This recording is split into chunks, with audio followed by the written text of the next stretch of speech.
کیا تم نے انہیں نہیں دیکھا جو ہزاروں کی تعداد میں تھے اور موت کے ڈر کے مارے اپنے گھروں سے نکل کھڑے ہوئے تھے؟ اللہ تعالیٰ نے انہیں فرمایا مر جاؤ، پھر انہیں زندہ کر دیا۔ اللہ تعالیٰ لوگوں پر بڑے فضل والے ہیں، لیکن اکثر لوگ ناشکرے ہیں۔ اللہ کی راہ میں جہاد کرتے رہا کرو اور جان لو کہ اللہ تعالیٰ سنتے ہیں، جانتے ہیں۔ ایسا بھی کوئی ہے جو اللہ تعالیٰ کو اچھا قرض دے اور اللہ تعالیٰ بہت بڑھا چڑھا کر عطا فرمائے؟ اللہ ہی تنگی اور کشادگی کرتے ہیں اور تم سب اللہ ہی کی طرف لوٹائے جاؤ گے۔ سامعین، اب ان آیتوں کی تفسیر سماعت کیجیے۔ زندگی اور موت اللہ تعالیٰ کے ہاتھ میں ہے۔ وبا والی جگہ میں نہ جاؤ اور وہاں سے نہ نکلو۔ ابن عباس رضی اللہ عنہما فرماتے ہیں یہ لوگ 4000 تھے۔ ایک اور روایت میں ہے کہ 8000 تھے، بعض 9000 کہتے ہیں، بعض 40000 بتاتے ہیں، بعض 30000 سے کچھ اوپر بتاتے ہیں۔ یہ لوگ زاوردان یا زروروان نامی بستی کے تھے جو واسط کی طرف ہے۔ بعض کہتے ہیں اسی بستی کا نام ازرعات تھا۔ یہ لوگ طاعون کے مارے اپنے شہر کو چھوڑ کے بھاگے تھے۔ ایک بستی میں جب پہنچے وہیں اللہ کے حکم سے سب مر گئے۔ اتفاق سے ایک نبی کا وہاں سے گزر ہوا، ان کی دعا سے اللہ تعالیٰ نے انہیں پھر زندہ کر دیا۔ بعض کہتے ہیں ایک چٹیل صاف ہوادار کھلے پرفضا میدان میں ٹھہرے تھے اور 2 فرشتوں کی چیخ سے ہلاک کیے گئے تھے۔ جب ایک لمبی مدت گزر چکی، ان کی ہڈیوں کا بھی چونا چونا ہو گیا، اس جگہ بستی بس گئی۔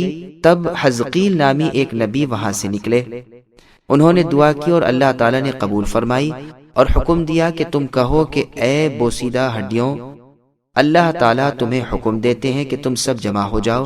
چنانچہ ہر جسم کی ہڈیوں کا ڈھانچہ کھڑا ہو گیا۔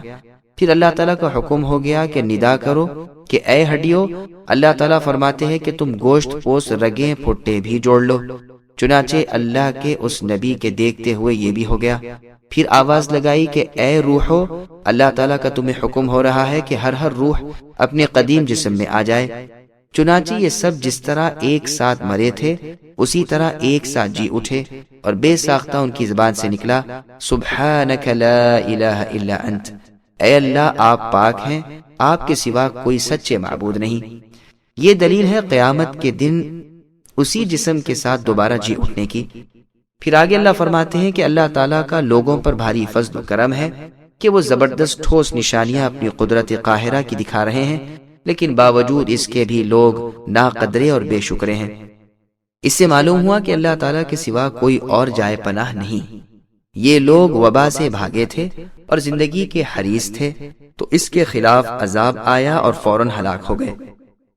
مسند احمد کی حدیث میں ہے کہ جب عمر بن الخطاب رضی اللہ عنہ ملک شام کی طرف چلے اور سرغ میں پہنچے تو ابو عبیدہ بن جراح رضی اللہ عنہ وغیرہ سرداران لشکر ملے اور خبر دی کہ ملک شام میں آج کل وبا ہے۔ چنانچہ اس میں اختلاف ہوا کہ اب وہاں جائیں کہ نہ جائیں۔ بالآخر عبد الرحمن بن عوف رضی اللہ عنہ جب آئے اور فرمایا کہ میں نے رسول اللہ صلی اللہ علیہ وسلم سے سنا ہے کہ جب وبا کسی جگہ آئے اور تم وہاں ہو تو وہاں سے اس کے ڈر سے مت بھاگو، اور جب تم کسی جگہ وہاں کی خبر سن لو تو وبا اس حالت میں جاؤ بھی مت۔ فاروق رضی اللہ عنہ نے یہ سن کر اللہ تعالیٰ کی حمد و ثنا کی، پھر وہاں سے واپس چلے گئے۔ مسند احمد کی روایت میں ہے کہ یہ اللہ کا عذاب ہے جو اگلی امتوں پر ڈالا گیا تھا۔ پھر آگے اللہ نے فرمایا جس طرح ان لوگوں کا بھاگنا انہیں موت سے نہ بچا سکا، اسی طرح جہاد سے منہ موڑنا بھی بیکار ہے۔ اجل اور رزق دونوں قسمت میں مقرر ہو چکے ہیں، رزق نہ بڑھے نہ گھٹے، موت نہ پہلے آئے نہ پیچھے ہٹے۔ اور جگہ ارشاد ہے کہ جو لوگ اللہ کی راہ سے رک کر بیٹھ گئے ہیں اور اپنے ساتھیوں سے بھی کہتے ہیں کہ یہ جہادی شہداء بھی اگر ہماری طرح رہتے تو مارے نہ جاتے، ان سے کہو کہ ذرا اپنی جانوں سے بھی تو موت کو ہٹا دو اگر تم سچے ہو۔ اور جگہ ہے کہ یہ لوگ کہتے ہیں اے اللہ ہم پر لڑائی کیوں لکھ دی، کیوں نہ ہمیں ایک وقت تک فرصت دی، جس کے جواب میں فرمایا کہ مضبوط برج بھی موت کے سامنے ہیچ ہیں۔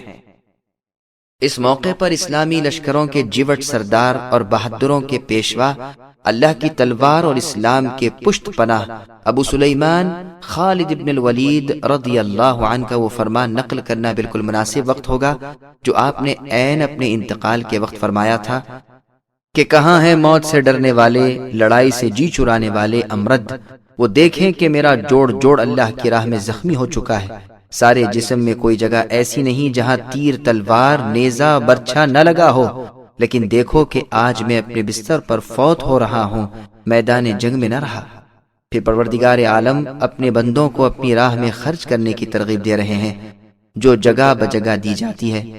صحیح مسلم کی اس حدیث میں کہ جس میں اللہ تعالیٰ کے ہر رات آسمان دنیا پر اتر آنے کی بات مذکور ہے، اس میں ہے اللہ تعالیٰ اپنے بندوں کو مخاطب کر کے فرماتے ہیں، کون ہے جو ایسے اللہ کو قرض دے کہ جو اللہ نہ مفلس ہے نہ ظالم۔ قرض حسن سے مراد اللہ تعالیٰ کی راہ میں خرچ کرنا ہے، اور بال بچوں پر خرچ کرنا بھی ہے، اور تسبیح و تقدیس بھی ہے۔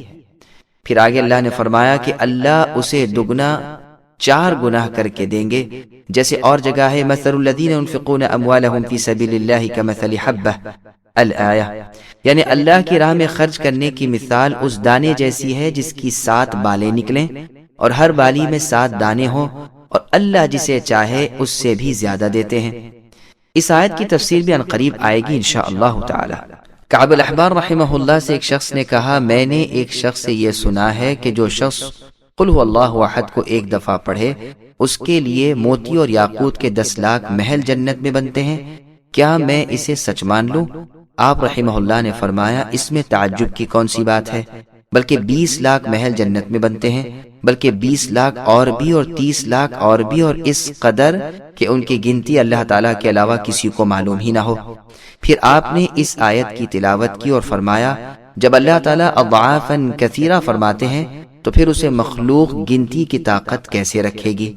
پھر آگے اللہ نے فرمایا، رزق کی کمی بیشی اللہ تعالیٰ کی طرف سے ہے، اللہ تعالیٰ کی راہ میں خرچ کرتے ہوئے بخیلی یعنی کنجوشی نہ کرو، وہ اللہ جسے چاہیں دیں اس میں بھی حکمت ہے، اور جسے چاہیں نہ دیں اس میں بھی مصلحت ہے، تم سب قیامت کے دن اللہ کی طرف لوٹائے جاؤ گے۔ سبسکرائب کیجئے ہمارے چینل اور دبائیے بیل کا آئیکن تاکہ آپ کو ریگولر نوٹیفیکیشن اپڈیٹس مل سکے۔